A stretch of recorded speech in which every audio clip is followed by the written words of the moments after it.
আপনি একটু পরে মারা যান, কালকে এই মুহূর্তে আপনার ঘরে বিভিন্ন জন বলা বলি করবে, আহারে ও এইটা করছে, ও গতকালকে বাজারে গেছিল এই টাইমে। পরের দিন বলবে আহারে ও এই শীতের কাপড়টা পরতো। তৃতীয় দিন বলবে ও আসলে এই সেই। চতুর্থ দিন ভুলা যাবে আস্তে আস্তে। পঞ্চম দিন মোটামুটি আস্তে আস্তে 1-1.5 মাস যাবে। গতি পৃথিবীর মতো চলতে থাকবে, আকাশ আকাশের মতো থাকবে, বাতাস বাতাসের মতো থাকবে। আপনার বন্ধু টন্ধু যারা যার যার কর্মস্থানে সে মতোই করবে, কিন্তু আপনি কবরে থাকতে হবে। এটাই চূড়ান্ত বাস্তবতা।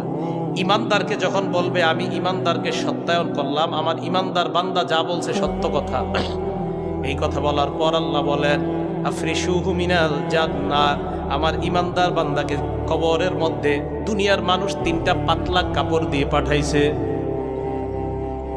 আল্লাহ বলবে আফরিশুহু মিনাল জান্নাহ, আমার বান্দার কবরে আমার বান্দার শরীরে জান্নাতের পোশাক পরায়া দাও। এরা পাতলা কাপড় দিছে, ওকে জান্নাতের পোশাক পরাও।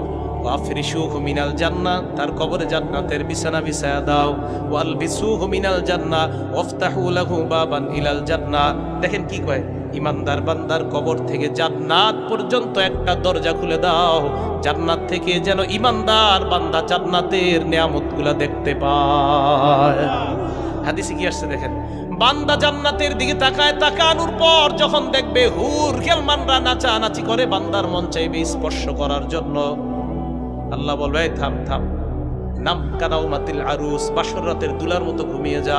লা ইউকিজুহু ইল্লা আহাব্বা আহলিহি, যাকে তার প্রিয়তমা ছাড়া অন্য কেউ ডাক দেয় না। আরে এই হাদিসের উদ্দেশ্য হলো, কবরের মধ্যে তোমার প্রিয়তমা কেউ নাই, আমি আল্লাহ তোমার প্রিয়তম হয়ে গেলাম। আল্লাহ প্রিয়তম, আমি কিয়ামতের মাঠে তোমাকে উঠাবো, ঘুমাও ঘুমাও।